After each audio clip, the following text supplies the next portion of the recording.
Jejak di Balik Kabut. Audiobook novel silat. Cerita, Esa Mintarja. Bab 81.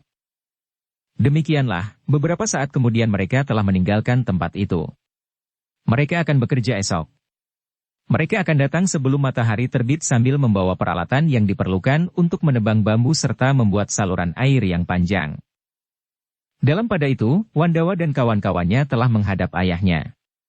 Wandawa memberitahukan bahwa di antara anak-anak muda itu terdapat Ki Bekel.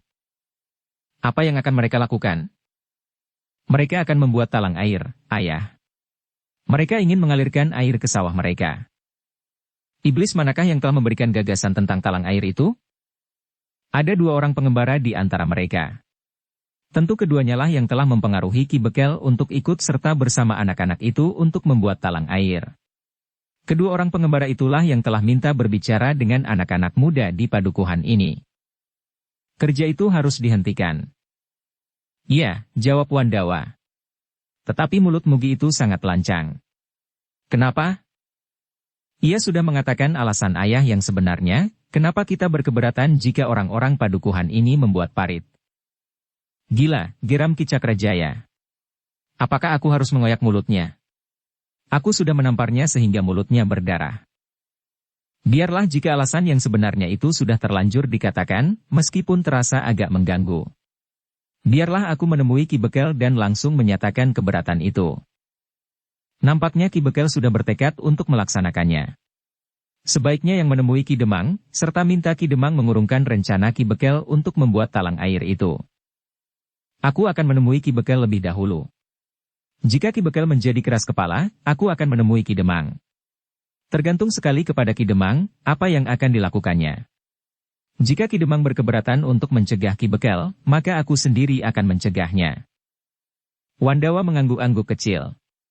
Katanya, terserah saja kepada ayah. Besok aku akan menemui Ki Bekel yang tentu berada di gumuk itu. Besok aku akan ikut bersama ayah. Tetapi kau harus menahan diri. Meskipun seandainya Ki Bekel tetap menolak, besok aku belum akan bertindak. Aku akan lebih dahulu menemui Ki Demang. Wandawa mengangguk-angguk pula. Tetapi ia tidak menjawab. Dalam pada itu, beberapa orang anak muda telah mempersiapkan peralatan yang akan mereka bawa esok. Sebagian dari alat-alat itu mereka pinjam dari Ki Bekel, sedangkan yang lain, mereka kumpulkan dari sanak kadang mereka. Ketika di sore hari anak-anak muda itu bertemu dan berbincang dengan kawan-kawannya, ternyata ada 4 atau 5 orang lagi yang ingin ikut mencoba bekerja buat dari depan. Malas juga bangunan pagi-pagi sekali, desis seorang di antara mereka. Tetapi rasa-rasanya ingin juga mencoba. Menurut Paksi, salah seorang dari kedua orang pengembara itu, segala sesuatunya tergantung kepada niat kita. Apakah kita benar-benar ingin melakukannya atau tidak? Baiklah, berkata salah seorang dari mereka. Jika Ki Bekel juga ikut, kami akan mencoba untuk bangun pagi-pagi. Seorang yang lain menyahut. Aku akan tidur sejak sekarang. Kawan-kawannya yang mendengar kelakar itu pun tertawa. Namun tiba-tiba saja seorang di antara mereka berdesis. Bagaimana dengan Wandawa dan ayahnya? Anak muda yang telah dahulu datang ke gumuk itu menjawab. Kita akan berusaha mengatasinya jika Wandawa ingin mengganggu. Sedangkan ayahnya akan diredam oleh Ki Bekel. Tetapi pengaruh Ki Cakrajaya itu besar sekali. Tidak saja di padukuhan ini, tetapi di seluruh Kademangan. Kita akan melihat, apa saja yang dapat dilakukannya. Seandainya karena usahanya maka kerja ini harus dihentikan, kita akan berhenti. Jadi apa yang kita lakukan besok itu akan sia-sia? Mungkin. Tetapi menurut Wijang, kita harus berusaha. Siapakah Wijang itu? Salah seorang dari kedua pengembara itu. Yang seorang namanya Wijang, yang seorang namanya Paksi. Kawan-kawannya mengangguk-angguk. Nah, sekarang kita pulang, beristirahat sebaik-baiknya. Tidur nyenyak sampai menjelang fajar. Kita akan mencoba bangun pagi-pagi sekali. Iya, Ki Bekel. Sekarang tidurlah. Agar kita tidak terlambat bangun. Bukankah malam baru saja turun? Tetapi kita akan bangun menjelang fajar. Wijang tertawa. Katanya. Aku terbiasa tidur setelah wayah sepi uong. Ki Bekel mengerutkan dahinya. Dengan nada tinggi ia pun bertanya. Jadi, waktu tidur kalian hanya begitu pendek? Tetapi itu sudah cukup bagi kami. Ki Bekel tertawa. Katanya. Baiklah. Aku akan mencobanya. Tetapi dari sedikit. Jika aku memaksa diri dengan serta-merta, mungkin aku akan menjadi sakit-sakitan. Wijang dan Paksi pun tertawa pula. Kami memang harus mengakui, berkata Ki Bekel kemudian, bahwa kami adalah orang-orang yang malas. Tetapi kemalasan ini sudah berlangsung lama, sehingga untuk melakukan perubahan, diperlukan waktu. Kami tahu, Ki Bekel, sahut Wijang. Sebenarnya lah, sejenak kemudian, Ki Bekel pun benar-benar pergi ke biliknya. Ia sudah berpesan kepada Nyi Bekel dan kepada pembantu-pembantunya agar Ki Bekel itu dibangunkan pagi-pagi sekali. Yang tentu akan bangun pagi-pagi adalah anak-anak muda pengembara itu, berkata Nyi Bekel. Mereka tentu tidak berani membangunkan aku. Baiklah, aku akan berusaha untuk bangun pagi-pagi. Namun sebelum Ki Bekel tidur, terdengar pintu peringgitan diketuk keras-keras. Siapa? Bertanya Ki Bekel yang matanya sudah redup. Ki Bekel, buka pintunya. Ki Bekel termangu-mangu sejenak. Sementara Nyi Bekel berdesis. Siapakah mereka, Kakang? Nampaknya bukan orang padukuhan ini. Suaranya terdengar keras dan kasar. Karena Ki Bekel tidak segera menjawab, maka terdengar lagi pintu itu diketuk semakin keras. Buka pintunya, Ki Bekel. Kau dengar. Siapa kau? Bertanya Ki Bekel. Buka dahulu pintunya. Ki Bekel akan tahu, siapa aku. Meskipun Ki Bekel terhitung orang yang malas, tetapi ia bukan seorang penakut. Karena itu, maka ia pun segera bangkit. Disambarnya sebatang tombak pendeknya.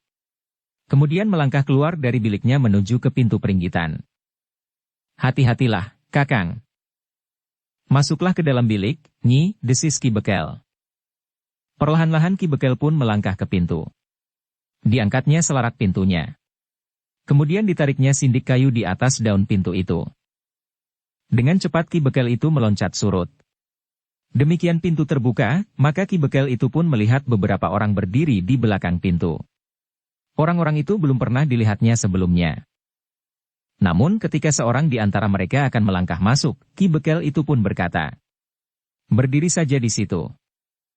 Orang itu tertegun.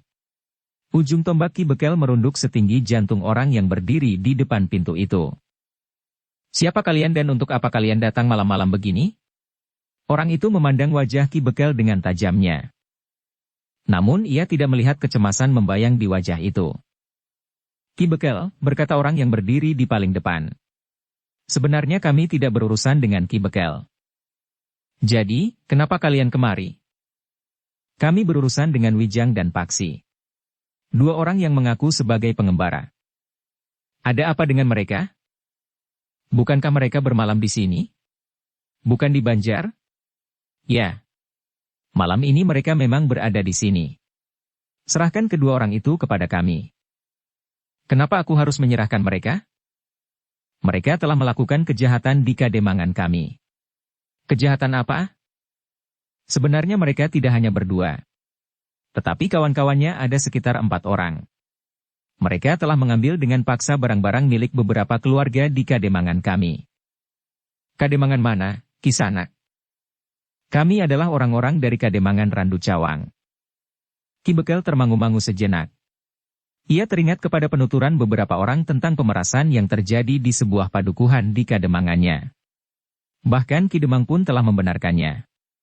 Tetapi ciri-ciri orang yang memeras dan merampas beberapa barang berharga itu tidak seperti yang nampak pada kedua orang pengembara yang masih muda itu.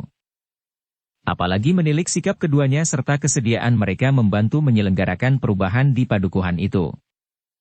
Apakah nanti akan berhasil atau tidak, bukan soal. Tetapi keduanya telah menyampaikan gagasan yang masuk akal bagi kesejahteraan padukuhan itu. Kisanak, berkata Ki Bekel. Menurut pengamatan kami, tentu bukan kedua orang pengembara yang bermalam di sini. Jika Kisanak orang Randu Cawang, Kisanak tentu sudah mendengar bahwa salah satu padukuhan di kademangan kami juga pernah didatangi beberapa orang yang memeras dan bahkan katakan saja, merampok beberapa orang penghuninya. Tetapi ciri-ciri dari para perampok itu sama sekali tidak sama dengan ciri-ciri kedua orang anak muda yang sekarang bermalam di rumahku ini. Kami akan bertemu dengan mereka. Baik. Tetapi kalian harus berjanji bahwa kalian tidak akan bertindak sendiri. Aku bekal di sini. Segala sesuatunya, akulah yang memutuskan. Ki Bekel, peristiwa kejahatan itu terjadi di Kademangan kami. Karena itu, maka kami akan minta untuk membawa kedua orang itu ke Kademangan kami. Jika yang datang Ki Demang Randu Cawang atau Ki Jagabaya atau Bebahu Randu Cawang yang hampir semuanya sudah aku kenal, maka aku akan menyerahkannya. Tetapi aku belum mengenal Kisanak. Bahkan aku belum mengenal seorang pun di antara kalian. Padahal aku banyak mempunyai kenalan di Randu Cawang. Ki Bekel, aku adalah utusan Demang Randu Cawang itu. Sudah aku katakan, jika yang datang Bebahu Randu Cawang yang hampir semuanya sudah aku kenal, maka aku akan menyerahkan mereka berdua. Tetapi aku tidak akan menyerahkan mereka kepada orang yang tidak aku kenal. Ki Bekel, kami datang dengan membawa kuasa dari Ki Demang. Itu tidak ada bedanya, bahwa Ki Demang sendiri datang kemari. Apakah kalian dapat membuktikan bahwa kalian telah mendapat kuasa dari Ki Demang? Ki Demang hanya memberikan perintah lesan. Karena itu, aku tidak dapat menyerahkan mereka. Jangan berkeras, Ki Bekel. Aku akan bertindak sebagai seorang bekel di sini.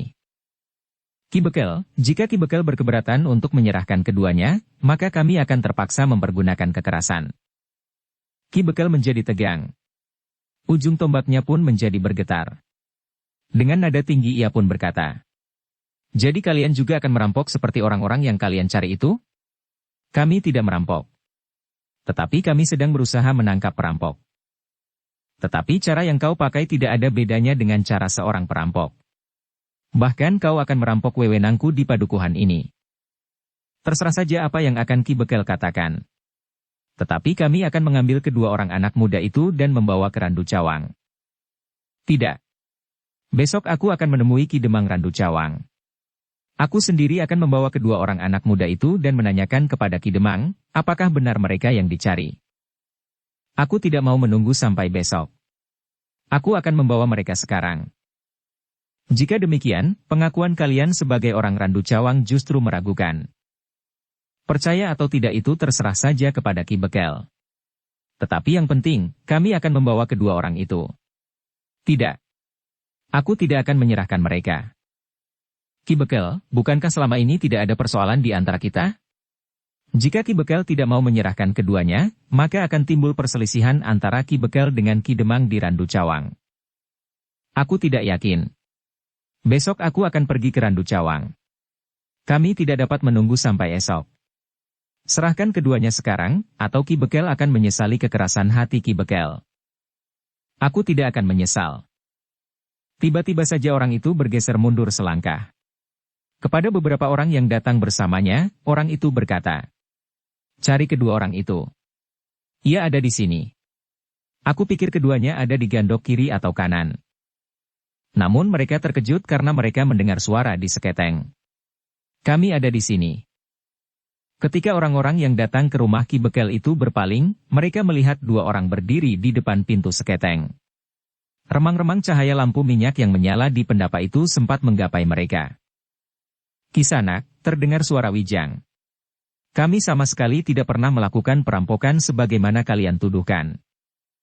Jika saja Ki Bekel meragukan bahwa kalian orang-orang Randu Cawang, maka kami pun akan menyatakan bahwa kami berkeberatan untuk ditangkap dan dibawa ke Randu Cawang.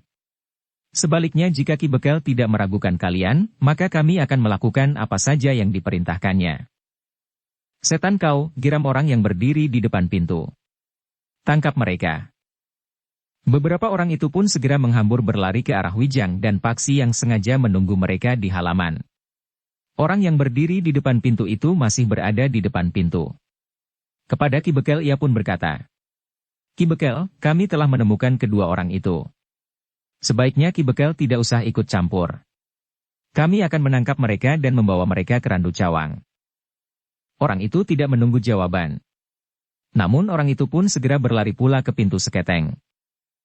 Demikian orang itu meninggalkan pintu peringgitan, maka Ki Bekel pun segera meloncat keluar. Dilihatnya beberapa orang itu telah mengepung Wijang dan Paksi. Menyerahlah, berkata orang yang telah menemui Ki Bekel di muka pintu peringgitan. Seorang yang berkumis lebat tetapi berjanggut tipis dan jarang. Ki Bekel yang masih berdiri di pendapa itu melihat Wijang dan Paksi yang berdiri di dalam kepungan orang-orang yang tidak dikenal itu berdiri berdampingan. Nampaknya keduanya sama sekali tidak menjadi cemas melihat orang-orang yang garang mengepung mereka. Jika kalian menyerah, kami masih akan mempertimbangkan banyak hal tentang kalian berdua. Kalian akan mendapat banyak pengampunan, sehingga hukuman kalian akan menjadi sangat ringan, berkata orang berkumis lebat itu. Kami tidak memerlukan pengampunan karena kami tidak bersalah, jawab Wijang. Kalian tidak akan dapat ingkar. Hanya orang yang merasa bersalah saja yang minta diampuni kesalahannya. Sementara itu, kami merasa tidak pernah berbuat sesuatu yang dapat dianggap satu kesalahan. Jika di sini kami menyampaikan gagasan untuk membuat saluran air, bukankah itu bukan satu kesalahan? Kami tidak berbicara tentang saluran air. Aku yakin bahwa kalian datang karena saluran air itu. Bukan karena perampokan yang terjadi di Randu Cawang, meskipun kalian mengaku orang-orang Randu Cawang. Jika persoalannya adalah perampokan di Randu Cawang, di antara kalian tentu ada satu atau dua orang bebahu. Tetapi ternyata tidak. Tidak ada di antara kalian yang dapat mengaku bebahu Randu Cawang karena Ki Bekel mengenal semua bebahu di Randu Cawang itu. Persetan dengan igauanmu. Kalian tentu datang untuk menangkap kami dan mungkin untuk menyakiti kami karena kalian yakin bahwa kamilah yang telah melontarkan gagasan untuk membuat talang air itu. Dugaan yang tepat, sahut Ki Bekel yang berdiri di pendapa dengan tombak di tangan. Agaknya mereka datang karena rencana itu. Aku pun menjadi semakin yakin bahwa mereka bukan orang-orang Randu Cawang. Aku tidak peduli, berkata orang yang berkumis lebat. Keduanya harus ditangkap dan dibawa ke Randu Cawang. Lalu katanya kepada kawan-kawannya. Tangkap mereka. Jika mereka melawan, mereka harus ditundukkan. Jika karena itu maka mereka terluka, itu adalah salah mereka sendiri. Kawan-kawannya tidak menunggu terlalu lama. 5 orang bergerak serentak menyerang Wijang dan Paksi. Sementara orang yang berkumis lebat itu berdiri termangu-mangu. Agaknya ia sedang mengamati Ki Bekel, jika Ki Bekel itu akan ikut campur. Ki Bekel berdiri dengan tegang menyaksikan Wijang dan Paksi berloncatan membela diri. Namun Ki Bekel mengurungkan niatnya untuk turun ke arena ketika ia menyaksikan bagaimana Wijang dan Paksi menghadapi kelima orang laki-laki yang garang yang mengaku datang dari Randu Cawang itu. Dalam waktu yang singkat, seorang dari kelima orang itu terdorong beberapa langkah surut. Bahkan orang itu tidak lagi mampu mempertahankan keseimbangannya, sehingga jatuh terbanting. Namun orang itu pun segera bangkit berdiri meskipun harus menyeringai menahan sakit di punggungnya. Tetapi belum lagi mampu berdiri tegak, maka seorang kawannya telah terlempar menimpanya, sehingga kedua-duanya justru jatuh berguling di tanah. Seorang di antara mereka mampu segera bangkit sambil menahan pinggangnya dengan tangannya. Sedangkan yang seorang lagi baru kemudian tertatih-tatih berdiri. Sementara itu, ketiga orang kawannya justru telah mengambil jarak. Ternyata kedua orang pengembara itu memiliki kemampuan melindungi diri mereka. Seorang di antara orang-orang yang mengaku dari Randu Cawang itu menggeram. Ternyata dugaan kami benar. Kalian tentu bagian dari mereka yang telah merampok di Randu Cawang. Ternyata kalian mempunyai kemampuan dalam olah kanuragan, meskipun kasar dan liar. Apakah hanya para perampok saja yang memiliki kemampuan untuk membela dirinya? Ya. Bagaimana dengan kalian? Apakah kalian juga perampok atau orang upahan yang kerjanya menyakiti orang lain untuk beberapa keping uang? Bahkan membunuh? Persetan kau orang-orang yang licik, geram orang itu. Semula kami memang tidak ingin membunuh. Kami hanya ingin membawa kalian ke kademangan kami. Tetapi jika kalian bersikukuh untuk menolak, bahkan melawan, maka mungkin saja kalian akan mati di halaman rumah Ki Bekel ini.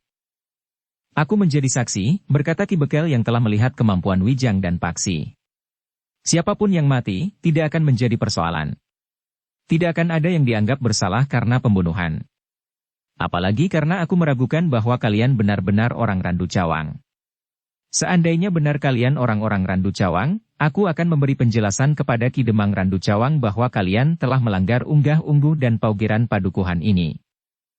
Orang yang berkumis lebat dan berjanggut tipis itu pun menggeram. Ki Bekel, jika kau tetap melindungi kedua orang itu, maka kau akan kami anggap ikut bersalah. Siapa yang melindungi para pengembara itu? Bukankah aku berdiri di sini dan tidak berbuat apa-apa? Kawan-kawanmu itulah yang harus bertanggung jawab jika mereka tidak berhasil menangkap kedua orang pengembara itu, apapun alasan kalian yang sebenarnya. Orang berkumis lebat itu menggeram. Tetapi ia tidak dapat mengingkari kenyataan yang dihadapinya. Kedua orang pengembara itu tidak mudah untuk ditaklukkan. Apalagi ditangkap dan dibawa keluar dari padukuhan. Dalam pada itu, kedua orang yang jatuh berguling itu sudah bangkit kembali. Mereka menggeliat untuk melenturkan tubuh mereka yang terasa sakit. Seorang di antara kedua orang itu pun tiba-tiba saja menarik goloknya sambil menggeram. Aku tidak peduli, apakah aku harus menangkapnya hidup-hidup atau mati. Tetapi aku akan membunuh mereka berdua. Orang berkumis tebal itu pun berkata kepada Ki Bekel. Lihat, Ki Bekel. Orang-orangku sudah kehabisan kesabaran. Apa yang harus aku lakukan? Bukankah aku sama sekali tidak menghalangi usaha kalian untuk menangkapnya? Ki Bekel dapat memerintahkan mereka untuk menyerah. Mereka bukan orang-orangku. Aku tidak dapat memerintah mereka. Seandainya itu aku lakukan, mereka pun berhak untuk tidak mentaati perintahku. Tetapi padukuhan ini berada di bawah perintah Ki Bekel. Apakah dengan demikian mereka harus tunduk kepada perintahku? Bukankah itu wajar? Jika demikian, kenapa kalian tidak menurut perintahku? Jika kalian menurut perintahku, tidak akan terjadi pertempuran di sini. Sementara itu, aku akan dapat membawa keduanya menghadap Ki Demang di Randu Cawang. Persetan, geram orang yang baru saja terpelanting jatuh sehingga pinggangnya terasa sakit sekali. Aku akan membunuh mereka. Kelima orang itu pun telah menarik senjata mereka masing-masing. Agaknya mereka benar-benar merasa tersinggung karena mereka berlima tidak segera berhasil menguasai kedua orang pengembara itu. Sejenak kemudian, maka kelima orang itu pun telah berloncatan kembali di sekitar Wijang dan Paksi. Namun di tangan mereka sudah teracu senjata mereka masing-masing. Paksi termangu-mangu sejenak. Meskipun sejak semula ia sudah memegangi tongkatnya, namun ia masih belum mengerahkan kemampuannya. Tetapi menghadapi lawan-lawannya yang mengacu-acukan senjatanya, maka tongkat Paksi pun berputar semakin cepat. Dalam pada itu, di kedua belah tangan Wijang pun telah tergenggam sepasang pisau belatinya. Ketika kedua lawannya mulai menyerang, maka sepasang pisau belati di tangan Wijang itu pun mulai berputar seperti baling-baling. Ki Bekel yang menyaksikan pertempuran yang terjadi di samping pendapa itu menarik nafas dalam-dalam. Ia pun yakin bahwa kedua orang pengembara itu ternyata memiliki ilmu yang tinggi, sehingga Ki Bekel sendiri tidak perlu turun dan melibatkan diri di arena. Siapakah sebenarnya keduanya? Pertanyaan itu mulai menggelitik jantung Ki Bekel. Namun Ki Bekel pun yakin bahwa kedua orang itu tentu bukan bagian dari para perampok yang manapun juga. Bahkan Ki Bekel pun menjadi semakin yakin pula bahwa orang-orang yang datang itu bukan orang-orang Randu Cawang. Mereka tentu diupah untuk menangkap Wijang dan Paksi serta mengancamnya, mungkin dengan menyakitinya atau melukainya, agar mereka tidak lagi memimpin pembangunan talang air dari bambu sebelum padukuhan itu dapat membuat parit yang baru atau memperbaiki dan memanfaatkan parit yang sudah ada tetapi rusak serta menyempurnakannya. Dalam pada itu, pertempuran itu pun menjadi semakin sengit. Senjata pun terdengar berdentang beradu. Bunga-bunga api berloncatan di keremangan cahaya lampu minyak dari pendapa. Namun Ki Bekel tidak lagi merasa cemas. Beberapa kali orang-orang yang bertempur melawan Wijang dan Paksi itu terdesak beberapa langkah surut. Meskipun mereka mengerahkan segala kemampuan mereka, namun mereka tidak mampu menguasai kedua orang pengembara yang akan mereka tangkap itu. Dalam pada itu, orang yang berkumis lebat itu pun menjadi cemas. Ia pun dapat melihat bahwa orang-orangnya justru mengalami kesulitan. Apalagi ketika orang itu mendengar seorang di antara kelima orang itu berteriak nyaring. Ujung pisau belati Wijang telah menyentuh bahunya, sehingga kulitnya telah terluka. Meskipun lukanya tidak begitu dalam, tetapi darah pun telah mengalir dari luka itu. Dibasahi oleh keringatnya sendiri, maka luka itu terasa nyeri sekali. Sementara itu seorang yang lain telah jatuh menelungkup. Tongkat Paksi yang mengenai punggungnya, telah mendorong orang itu demikian kerasnya, sehingga orang itu tidak mampu untuk tetap tegak berdiri. Dengan derasnya ia terdorong dan jatuh menelungkup. Wajahnya tersuruk menggores tanah yang keras berdebu, sehingga dahinya telah tertoreh beberapa larik luka. Ketika orang itu bangkit berdiri, maka darah telah meleleh di wajahnya. Orang itu menggeram. Kemarahannya telah membakar isi dadanya. Darahnya yang bagaikan mendidih telah memanasi seluruh tubuhnya. Sementara itu, orang berkumis lebat yang masih berdiri di luar arena pertempuran itu menjadi berdebar-debar. Ia harus berbuat sesuatu untuk membantu orang-orangnya. Dua orang pengembara itu harus berhasil ditangkap. Bahkan menilik suasananya, agaknya orang-orangnya hanya dapat menangkap mati kedua pengembara itu. Ketika ia melihat Ki Bekel yang memperhatikan pertempuran itu dengan segenap perhatiannya, maka timbullah gagasannya untuk mempergunakan Ki Bekel sebagai alat untuk memaksa kedua orang pengembara itu agar mereka menyerah. Aku akan menguasai Ki Bekel.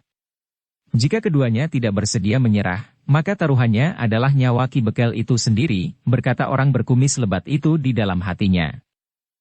Karena itu, selagi Ki Bekel memperhatikan pertempuran itu dengan seksama, maka orang berkumis lebat yang telah menarik pedangnya itu tiba-tiba saja telah meloncat. Ia berniat untuk memukul tombak Ki Bekel agar tombak itu terjatuh.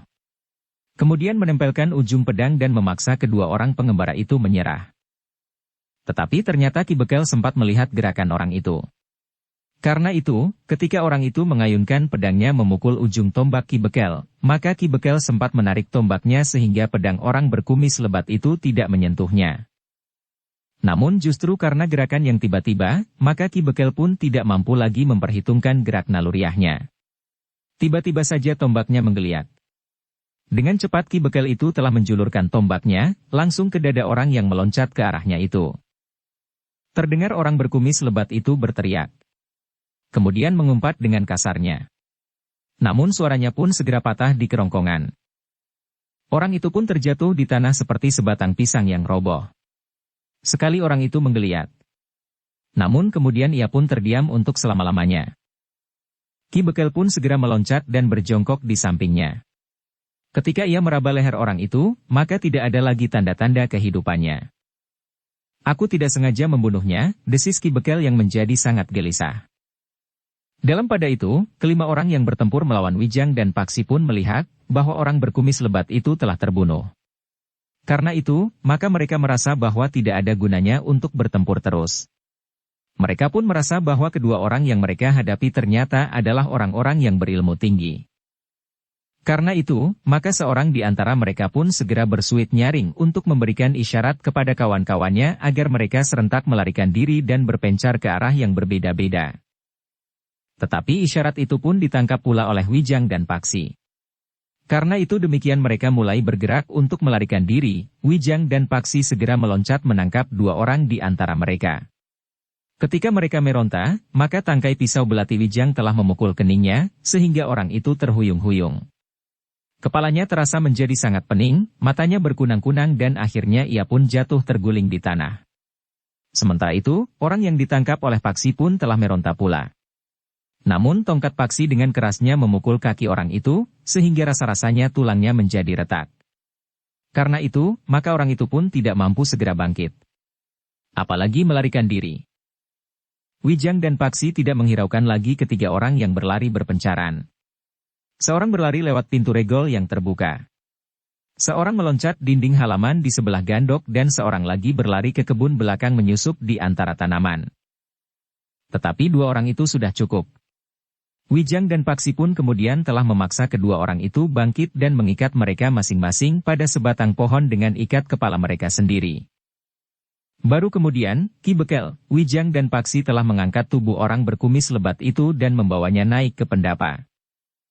Aku tidak sengaja membunuhnya, desis Ki Bekel.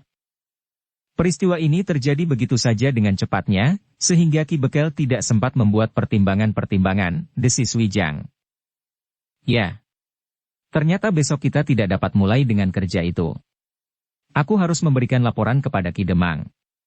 Apakah di padukuhan ini tidak terbiasa dengan isyarat kentongan pada keadaan yang gawat seperti ini? Iya, jawab Ki Bekel. Dalam keadaan yang memaksa, di padukuhan ini dapat dibunyikan tanda bahaya dengan kentongan dalam irama titir.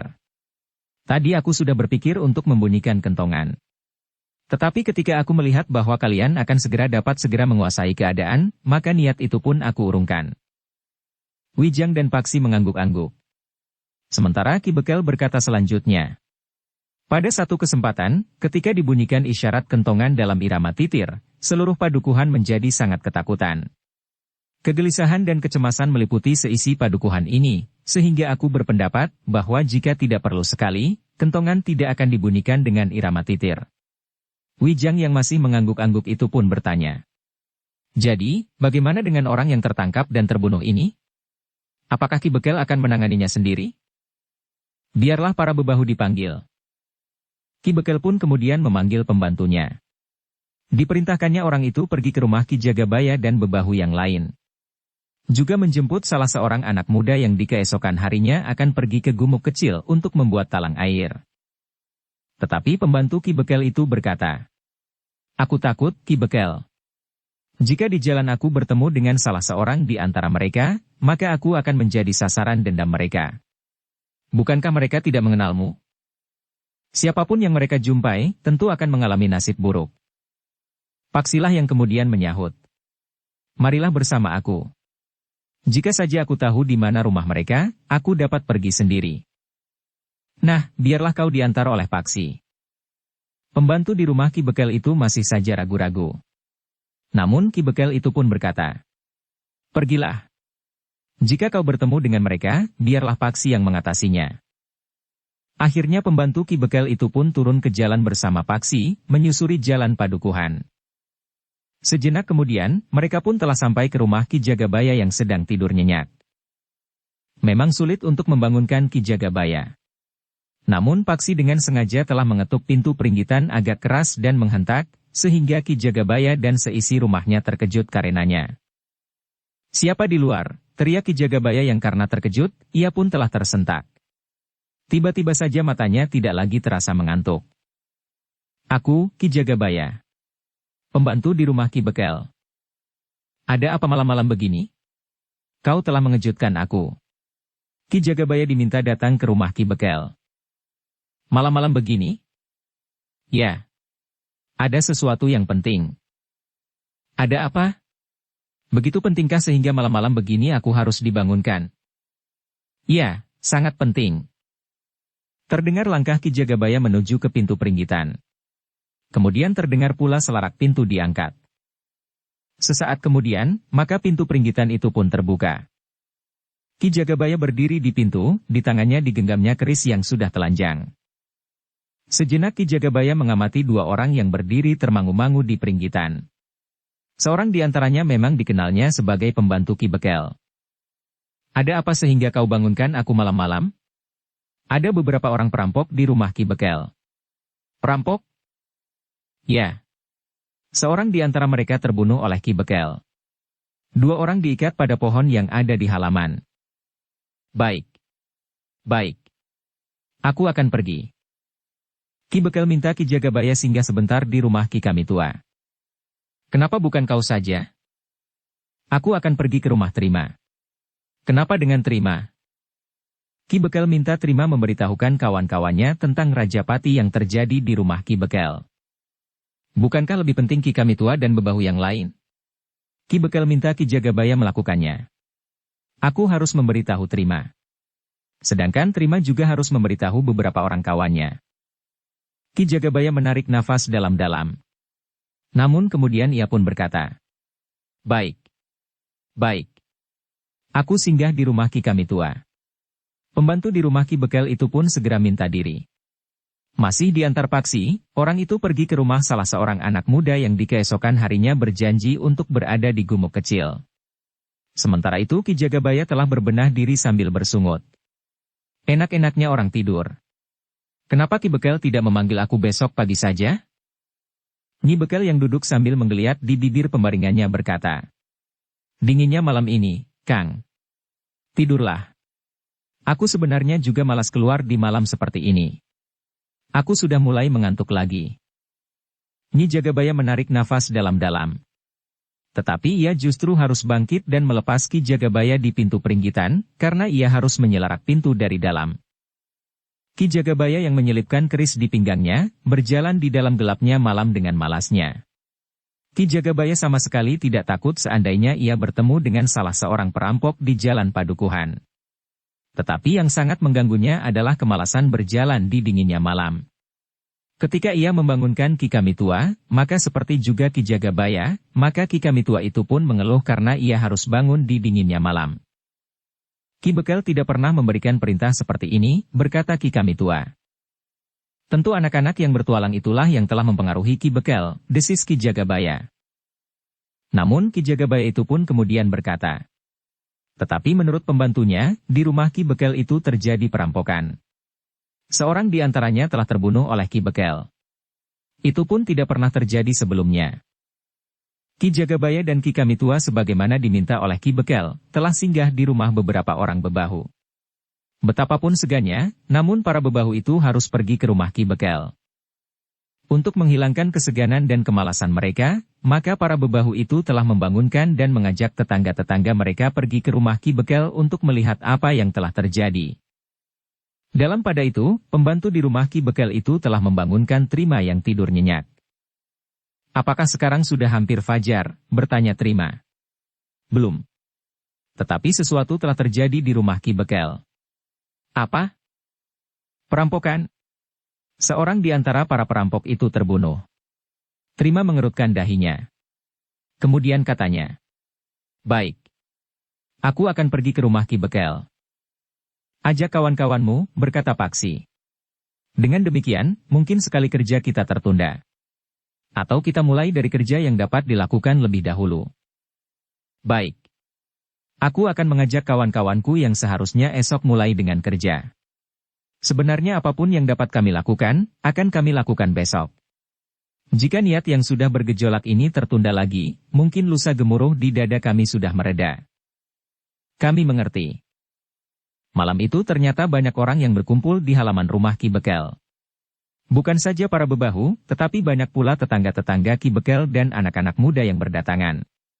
Meskipun mereka merasa segan untuk keluar di malam yang dingin, serta kemalasan mereka mengatasi perasaan kantuk, namun perampokan adalah satu peristiwa yang sangat jarang terjadi. Apalagi setelah mereka mendengar bahwa salah seorang di antara para perampok itu telah terbunuh oleh Ki Bekel sedangkan dua orang perampok yang lain telah tertangkap dan masing-masing diikat pada sebatang pohon. Dalam kesibukan itu, Ki Bekel menyempatkan diri berbicara dengan anak-anak muda yang di keesokan harinya akan mulai dengan kerja mereka. Jika kerja ini tertunda, berkata Trima, maka gelora di dalam hati mereka akan mereda, sehingga untuk mengangkatnya kembali diperlukan waktu. Baiklah, berkata Ki Bekel. Besok kalian pergi saja ke gumuk kecil. Mulailah dengan kerja itu bersama Wijang dan Paksi. Aku akan menyelesaikan persoalan yang terjadi malam ini. Aku harus melapor kepada Ki Demang. Kemudian menguburkan orang yang terbunuh itu. Mungkin aku harus memberikan penjelasan, apakah peristiwa ini berdiri sendiri, atau mungkin dapat dihubungkan dengan perampokan yang pernah terjadi di padukuhan lain. Trima itu pun kemudian berpaling kepada Wijang dan Paksi. Sementara itu, seorang kawannya bertanya. Apakah Wijang dan Paksi harus berada di rumah Ki Bekel? Mungkin mereka harus menjawab beberapa pertanyaan pula. Tetapi akulah yang telah membunuh. Wijang dan Paksi memang terlibat dalam perkelahian. Tetapi mereka hanya membela diri saja. Bukankah orang-orang yang mengaku dari Kademangan Randu Cawang itu datang untuk mencari Wijang dan Paksi? Aku akan dapat memberikan penjelasan kepada Ki Demang. Tetapi mungkin pula aku harus pergi ke Randu Cawang untuk mengundang Ki Demang Randu Cawang jika bersedia. Biarlah Ki Demang Randu Cawang melihat, apakah orang yang terbunuh itu orang Randu Cawang atau bukan. Jika orang itu memang orang Randu Cawang, maka aku pun harus memberi penjelasan kepada Ki Demang di Randu Cawang. Mungkin Wijang dan Paksi memang diperlukan untuk memberikan keterangan. Tetapi jika keduanya harus ada, maka biarlah mereka dipanggil. Tetapi sebelumnya, ia dapat bekerja bersama anak-anak di gumuk kecil itu. Baiklah, Ki Bekel. Tetapi jika benar orang-orang ini ada hubungannya dengan keberatan Wandawa dan ayahnya, maka akan dapat terjadi sesuatu di gumuk kecil itu. Wijang dan Paksi akan membantu mengatasinya. Tetapi mereka orang asing bagi kita. Seorang bebahu akan pergi bersama kalian. Trima mengangguk-angguk. Katanya. Jika demikian, apakah kami diperbolehkan pulang sekarang agar kami dapat tidur lagi? Besok kami harus bangun pagi-pagi sekali. Sudah waktunya untuk tidak bermalas-malasan lagi sekarang, berkata Ki Bekel. Trima mengerutkan dahinya. Namun kemudian ia pun tersenyum. Namun dalam pada itu, sebelum Trima dan kawan-kawannya meninggalkan rumah Ki Bekel, Ki Jagabaya dengan wajah yang tegang menemui Ki Bekel di pendapas sambil berkata, "Ki Bekel, kedua orang yang terikat di pohon itu mati." "Mati? Bagaimana mungkin hal itu terjadi?" "Aku tidak tahu, tetapi keduanya telah mati." Ki Bekel pun segera meloncat turun ke halaman diikuti oleh Wijang, Paksi dan anak-anak muda yang ada di pendapa. Sebenarnya lah kedua orang yang masing-masing terikat pada sebatang pohon itu telah meninggal. Wijang dan Paksi menemukan luka yang menganga di dada yang agaknya telah menembus jantung mereka. Ki Bekel menjadi tegang. Katanya, "Keduanya akan menjadi sumber keterangan, siapakah yang menggerakkan mereka datang kemari malam ini. Terlalu banyak orang berkerumun, Ki Bekel. Sehingga aku tidak melihat seseorang yang telah menusuk dada orang itu. Tentu kawan-kawannya sendiri," geram Ki Bekel. "Dengan demikian mereka tidak akan dapat bercerita tentang seseorang yang memerintahkan mereka datang malam ini kemari." Wijang menarik nafas dalam-dalam. Katanya, "Mereka telah menutup jalur untuk menelusuri siapakah yang berada di balik kehadiran mereka. Ternyata orang yang mengupah orang-orang itu adalah orang yang berperhitungan jauh tanpa menghiraukan nilai nyawa seseorang. Mereka menganggap bahwa kepentingan mereka jauh lebih berharga dari 3 nyawa orang-orang upahannya. Mereka sudah terlanjur menapak. Karena itu, maka untuk menyembunyikan perbuatan-perbuatan mereka yang bertentangan dengan paugeran, maka mereka harus melakukan pelanggaran-pelanggaran berikutnya," sahut Paksi. Terasa jantung Ki Bekel berdegup semakin cepat. Namun dengan geram Ki Bekel itu pun berkata kepada Trima, "Besok, kau dan kawan-kawanmu harus mulai dengan kerja itu. Biarlah Wijang dan Paksi bersama kalian. Justru usaha untuk menggagalkan kerja itu harus menjadi cambuk bagi kita. Biarlah aku yang mengurus orang-orang yang terbunuh di halaman rumahku ini. Aku akan berbicara dengan Ki Demang. Juga Ki Demang Randu Cawang. Karena orang-orang ini mengaku orang Randu Cawang." Trima mengangguk-angguk. Sebagai anak muda ia pun merasa tertantang untuk melaksanakan rencananya. Peristiwa yang terjadi di rumah Ki Bekel itu akan menjadi pemacu kerja yang akan dilakukannya. Bukan waktunya lagi untuk bermalas-malas. Kemalasan kita tidak akan pernah memberikan harapan cerah bagi anak cucu kita, berkata Trima di dalam hatinya. Sejenak kemudian, maka Ki Bekel justru telah minta agar anak-anak muda yang besok pagi akan pergi ke gumuk kecil itu pulang. "Tidurlah jika masih sempat. Besok kalian akan mulai dengan kerja besar kalian." Trima dan kawan-kawannya pun segera meninggalkan halaman rumah Ki Bekel. Peristiwa di halaman rumah Ki Bekel itu justru telah mendera mereka untuk melaksanakan rencana mereka. "Aku sependapat dengan Ki Bekel," berkata Trima yang sudah berbicara panjang dengan Ki Bekel, Wijang dan Paksi. "Kedatangan orang-orang itu tentu ada hubungannya dengan rencana pembuatan talang air yang akan kita kerjakan esok." "Ya," sahut kawannya. "Alasan mereka untuk menangkap perampok di Randu Cawang tentu alasan yang dibuat-buat. Menurut Ki Bekel, mereka tentu bukan orang-orang Randu Cawang. Ki Bekel tentu akan menyelesaikan masalah itu dengan tuntas.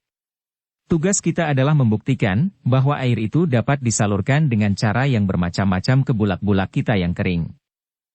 Dalam pada itu, Ki Bekel pun telah minta agar Wijang dan Paksi beristirahat karena esok pagi mereka juga akan pergi ke gumuk kecil. Tetapi Wijang dan Paksi menggeleng sambil tersenyum. Dengan nada datar Wijang menjawab, "Kami sudah terbiasa tidak tidur semalam suntuk, Ki Bekel." Ki Bekel termangu-mangu sejenak. Katanya, "Terserahlah kepada kalian. Kalian tentu tahu apa yang harus kalian lakukan, karena kalian adalah pengembara yang sudah terbiasa menentukan sikap kalian sendiri." "Ya, Ki Bekel." Dalam pada itu, maka kedua orang tawanan yang masing-masing terikat pada sebatang pohon, namun yang kemudian diketemukan telah meninggal itu pun telah ditempatkan di pendapa pula, sehingga di atas tikar pandan yang dibentangkan di pendapa, terbujur 3 sosok mayat yang tidak dikenal. Malam itu Ki Bekel, Ki Jagabaya dan beberapa orang bebahu hampir tidak dapat tidur sama sekali. Di dini hari, para bebahu itu tertidur sambil bersandar dinding di peringgitan. Beberapa orang masih berdatangan untuk melihat apa yang telah terjadi. Ki Bekel dan Ki Jagabaya lah yang harus menjawab pertanyaan-pertanyaan dari orang-orang yang berdatangan itu. Perintahkan mereka untuk bangun, Ki Bekel, berkata Ki Jagabaya ketika ia melihat para bebahu yang tertidur. Biarlah mereka beristirahat. Biarlah besok mereka sibuk pada saat penguburan ketiga orang itu. Bukankah kita menunggu Ki Demang? Ya. Ki Demang dan Ki Demang Randu Cawang. Besok pagi-pagi aku akan menemui Ki Demang dan langsung ke Randu Cawang. Tetapi Ki Jagabaya ternyata tidak membiarkan mereka tidur lebih lama lagi. Ketika Ki Bekel baru sibuk berbicara dengan beberapa orang yang berdatangan, maka Ki Jagabaya pun telah membangunkan mereka. Ki Jagabaya mengejutkan aku, desis Ki Kebayan. Bangun. Jangan hanya aku dan Ki Bekel saja yang harus berjaga-jaga semalam suntuk. Kita dapat bergantian. Ki Kebayan menguap. Katanya. Baiklah. Silahkan Ki Jagabaya beristirahat. Biarlah aku menemani Ki Bekel. Tetapi Ki Jagabaya bersungut sambil berkata. Langit sudah menjadi merah. Bagaimana mungkin aku dapat beristirahat? Sebentar lagi matahari terbit. Ki Bekel akan menemui Ki Demang dan Ki Demang dari Randu Cawang. Ki Kebayan tidak menjawab. Ia hanya menguap. Namun kemudian matanya telah terpejam lagi sambil bersandar dinding. Ki Jagabaya menghentakkan kakinya. Tetapi Ki Kebayan itu sudah lelap. Orang-orang malas, geram Ki Jagabaya. Apalagi ketika ia melihat Ki Kamitua yang tidur di sudut peringgitan. Nampaknya nyenyak sekali. Tetapi Ki Jagabaya tidak sempat membangunkannya. Ia pun harus segera turun ke halaman ketika Ki Bekel memanggilnya. Ketika Ki Jagabaya itu melangkah mendekati Ki Bekel yang berada di antara beberapa orang yang datang, ia pun melihat Ki Cakrajaya bersama anak laki-lakinya, Wandawa. Selamat malam, Ki Jagabaya, berkata Ki Cakrajaya. Ki Jagabaya mengangguk hormat sambil menjawab. Selamat malam, Ki Cakrajaya. Aku baru saja mendengar bahwa telah terjadi perampokan di rumah ini. Iya, Ki Cakrajaya. 3 orang telah terbunuh, jawab Ki Jagabaya. Namun Ki Bekel pun segera menyahut. Sebenarnya bukan perampokan, Ki Cakrajaya. Jadi apa? Ada beberapa orang yang datang untuk mencari kedua orang pengembara yang kebetulan bermalam di rumahku ini. Mereka mengaku orang dari Randu Cawang. Oh, Ki Cakrajaya mengangguk-angguk. Sementara itu Ki Bekel pun bertanya. Ki Cakrajaya, bukankah Ki Cakrajaya mempunyai banyak kenalan di Kademangan Randu Cawang? Nah, apakah orang-orang itu benar-benar orang Randu Cawang? Aku memang mengenal banyak orang Randu Cawang, Ki Bekel. Tetapi kenalanku adalah orang-orang terpandang. Jika mereka orang-orang yang hidupnya berada di tataran rendahan, aku tentu belum mengenal mereka. Tetapi mungkin Ki Cakrajaya pernah melihatnya. Ki Cakrajaya termangu-mangu sejenak. Sementara Ki Bekel pun berkata, marilah, silahkan melihat ketiga sosok mayat itu, Ki Cakrajaya. Ki Cakrajaya tidak dapat mengelak. Ia pun kemudian melihat ketiga sosok tubuh yang terbujur membeku. Nampak ketegangan membayang di wajah Ki Cakrajaya. Demikian pula wajah Wandawa. Bahkan kemudian Wandawa pun segera meninggalkan ketiga sosok mayat itu dan kembali turun ke halaman. Ki Cakrajaya menggeleng. Katanya, aku belum pernah melihat mereka. Kami telah kehilangan jejak, berkata Ki Bekel. Maksud Ki Bekel? Sebenarnya 2 orang di antara mereka dapat kami tangkap hidup-hidup. Agar mereka tidak melarikan diri, maka mereka kami ikat pada batang pohon yang tumbuh di halaman. Namun ternyata di antara sekian banyak orang yang berkerumun untuk melihat kedua orang perampok itu, adalah justru kawan mereka. Dengan tanpa menghargai nyawa kawan-kawannya sendiri, mereka telah menusuk dada kedua orang itu sampai ke jantung, sehingga kedua orang itu pun telah meninggal pula. Kematian mereka adalah tanggung jawab Ki Bekel. Kenapa tanggung jawabku?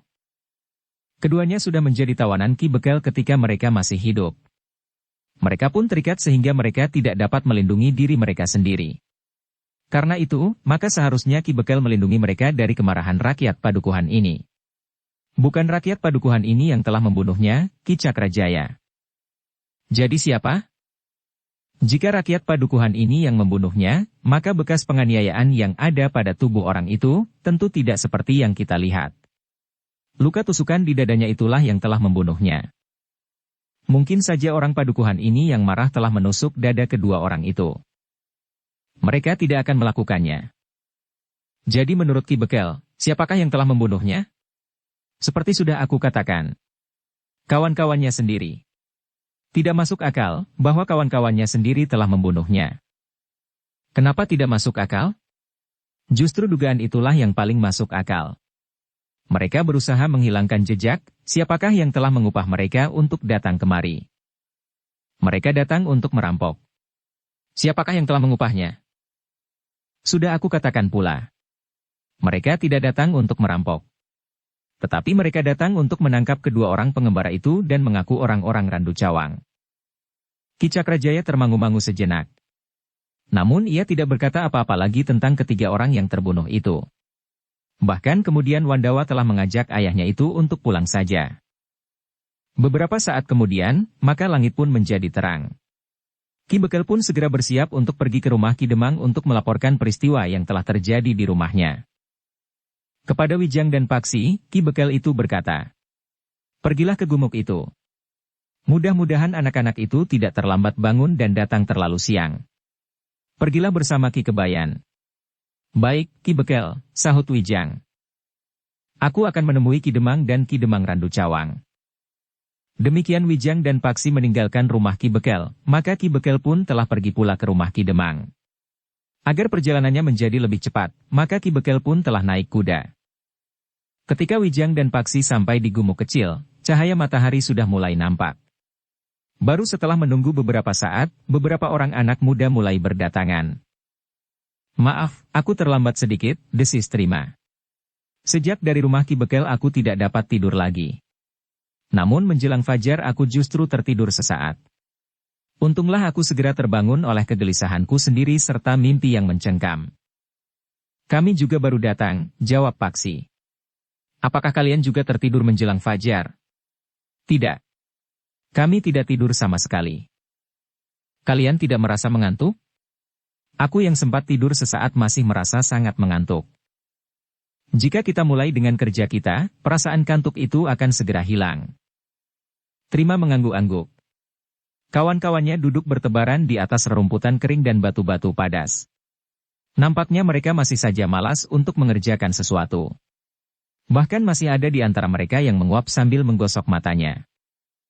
Tetapi ternyata Trima sudah berhasil menambah jumlah anak-anak muda yang bersedia bekerja bersamanya. Mumpung masih pagi. Marilah, kita mulai dengan kerja besar kita sambil berdoa di dalam hati kita masing-masing, agar kerja kita dapat menghasilkan sesuatu yang berarti bagi kehidupan rakyat padukuhan kita yang kering, tandus dan miskin ini, berkata Wijang. Bersambung ke bab 82. Dukung kami dengan subscribe, follow, like, komen dan share. Terima kasih.